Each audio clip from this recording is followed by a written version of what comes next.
A Associação MP Pró Sociedade, formada por membros do Ministério Público de perfil conservador, divulgou uma nota pública sobre a liberação de presos em meio à pandemia. Os procuradores e promotores questionam: enquanto o cidadão honesto trabalhador está condenado a ficar recluso dentro de sua casa, o criminoso condenado é autorizado a sair de sua reclusão sob o mesmo pretexto que mantém o cidadão honesto preso em sua própria residência? Ouça a nota do MP Pró Sociedade. Todas as medidas corretas ligadas ao combate à pandemia implicam menos pessoas nas ruas e menor contato possível entre as pessoas. Inclusive, a recomendação do Ministério da Saúde é justamente a população reclusa em suas residências, e, a contrário senso, os presos entrarão em circulação. Enquanto o cidadão honesto trabalhador está condenado a ficar recluso dentro de sua casa, o criminoso condenado é autorizado a sair de sua reclusão sob o mesmo pretexto que mantém o cidadão honesto preso em sua própria residência. A restrição de circulação vai justamente ao encontro da Lei Federal nº 13.979 de 2020, que determina, dentre outras medidas, o isolamento e quarentena para o enfrentamento da emergência de saúde pública. O não cumprimento integral da pena imposta ao condenado significa ausência de ressocialização e, com isso, perigo iminente à população quanto à possível reincidência criminal. Colocar criminosos perigosos nas ruas é uma medida de bandidolatria e não de saúde pública. É uma medida oportunista em que defensores de bandidos se aproveitam de uma pandemia cuja letalidade é sentida em todo o mundo para colocar gente mais perigosa e letal nas ruas. A soma do Covid-19 com o libera geral dos criminosos no Brasil pode gerar o caos. Repudiamos iniciativas e decisões nesse sentido e lembramos que as únicas medidas cientificamente coerentes com as ações que estão sendo aplicadas ao caso, e aí sim corretas, seriam a suspensão de visitas e de saidinhas pelo tempo necessário, pois serviriam para proteger os detentos e, principalmente, a sociedade. A nota termina com uma citação de Francisco de Quevedo: pior é ter um mau médico do que estar enfermo. Alguns governadores, prefeitos, reitores, enfim, gestores de boa fé, escutando o que está acontecendo no mundo em relação ao anteciparam e suspenderam as aulas. Só que eu preciso dos alunos de medicina, de enfermagem, de fisioterapia e de farmácia de volta às aulas. Eu preciso que vocês revejam a suspensão dos departamentos de saúde, não somente dos professores, dos alunos, mas também dos técnicos, secretárias, pessoal de escritório, para que nós consigamos acionar esses alunos, caso necessário, para que eles nos ajudem a enfrentar e assistir aos brasileiros que ficarem doentes. Eu conto com vocês.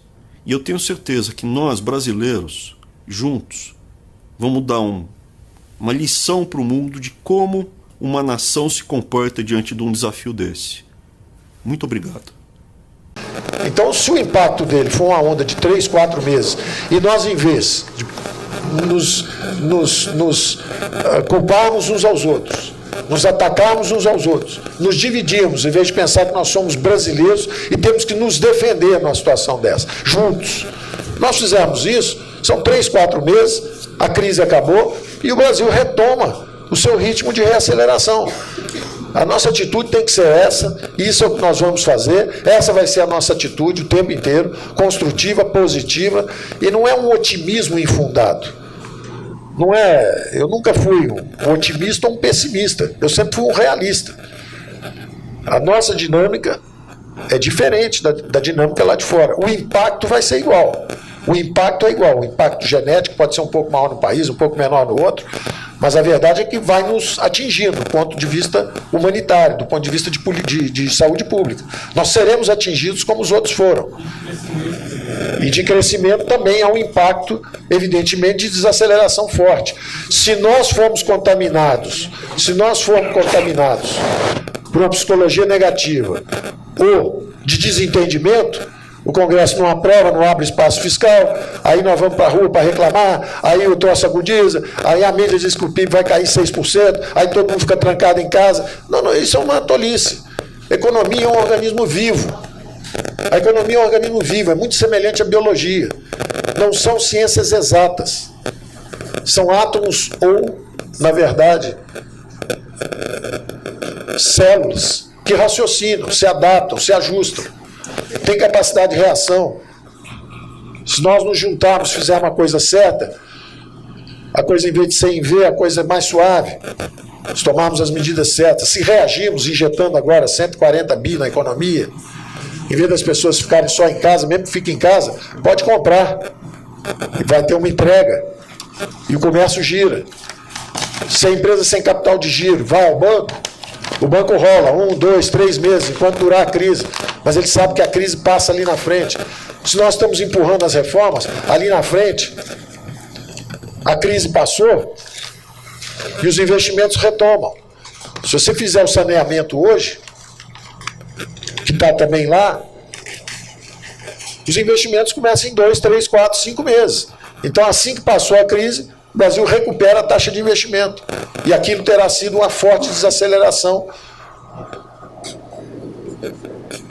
Mas a economia reacelera. Agora, se nós, ao contrário, entrarmos na psicologia de que nós não há o que fazer, que não há medida, que um cobrando do outro, em vez de cobrar construtivamente, começar um ataque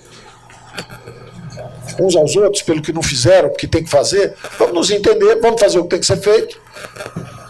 E o Brasil, em 3, 4 meses, reacelera a economia. Então, nós fomos já golpeados no início do ano passado. Tivemos um comportamento exemplar como país o ano passado. Nós começamos o ano, a economia estava girando a 1,3 há 2 anos. Foi o governo Temer, 1,3, 1,3. Só que no início do ano, em março, quando eles fizeram as previsões, era 1% também, como foi a nossa agora. Aí todo mundo já disse, a economia está crescendo menos que no Temer. Não, se você chegar em março dos 2 anos do Temer, a previsão foi 1%, 1,1%. A nossa foi 1,1%. Depois foi uma revisão para 1,3%.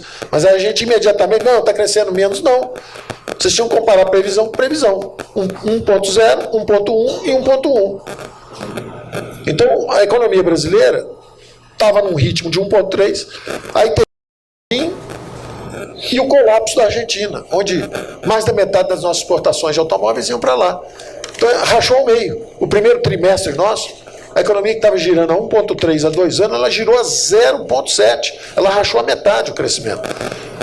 Agora, nós nos entendemos, avançamos com as reformas, fizemos a reforma da Previdência, desalavancamos bancos públicos, fizemos o setor de crédito privado crescer a 2 dígitos, desestatizamos, começamos o choque da energia barata com gás, investimento em gás, e a economia começou a girar. Passou de 0,7 no primeiro semestre para 0,9 no segundo semestre. Tivemos o melhor segundo semestre desde 2013, 2014, e fechamos o ano girando a 1,7. O último trimestre do primeiro ano do governo Jair Bolsonaro sobre o último trimestre do último ano do governo Temer foi 1,7. A economia já estava reacelerando.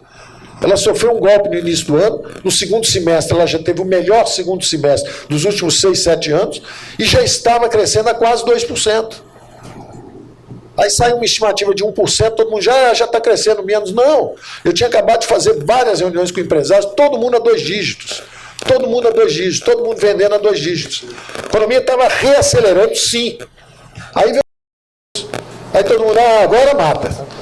Agora vai matar, agora mata, agora nós vamos morrer. Pô, quem morre de véspera é peru, pô. Nós não vamos morrer de véspera.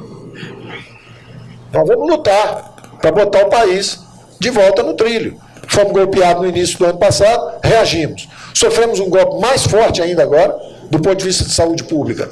Uma ameaça muito maior, só que nós temos capacidade de reagir. E vamos reagir, tá bom? Vamos tirar as dúvidas com o pessoal aí. Obrigado. Parabéns, presidente! Força, presidente! Mas tudo que interessa. O teste não chegou o resultado, vai chegar eu divulgo. Sendo positivo ou negativo, eu vou divulgar sem problema nenhum. A previsão é hoje? Não tem previsão. Presidente, sobre o comitê de crise, se eu pudesse falar um pouco de hoje.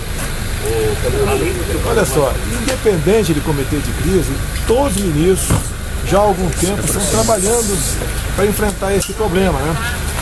A minha mensagem é para que não se apavorem. Nós vamos ter que passar por essa onda.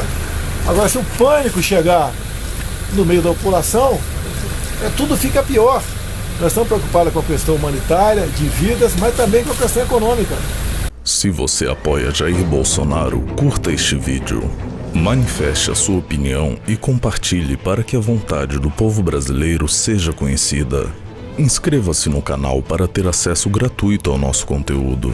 Uma produção Folha Política.